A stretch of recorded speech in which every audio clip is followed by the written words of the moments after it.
Pouvez-vous nous en dire un peu plus sur l'hormonothérapie? L'hormonothérapie a pour but de diminuer les concentrations des hormones mâles ou androgènes, notamment la testostérone, ou d'empêcher ces hormones d'agir sur les cellules cancéreuses. Les cellules cancéreuses prostatiques ont besoin de ces androgènes pour se multiplier. L'hormonothérapie contribue aussi à diminuer la taille de la prostate.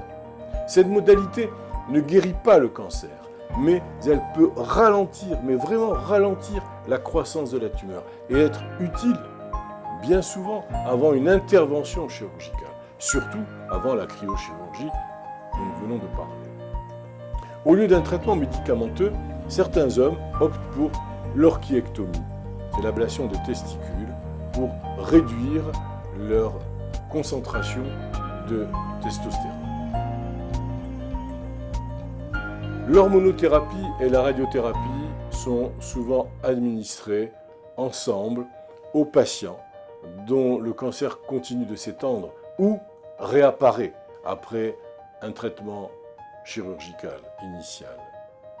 La chimiothérapie, habituellement opposée au cancer, n'est pas utilisée couramment pour traiter le cancer de la prostate, sauf pour soulager les symptômes causés par les métastases. Votre médecin vous expliquera les diverses options de traitement en fonction de la taille, de la nature et du siège de la tumeur. Si vous craignez d'être atteint d'un cancer de la prostate, consultez votre médecin. Faites-le vite, n'attendez pas, pour obtenir un dosage des PSA, de l'antigène spécifique prostatique, et subir un examen par toucher rectal. Le cancer de la prostate évolue lentement et reste longtemps, très longtemps localisé. Il est donc possible de le détecter tôt et d'éviter d'arriver au stade des métastases.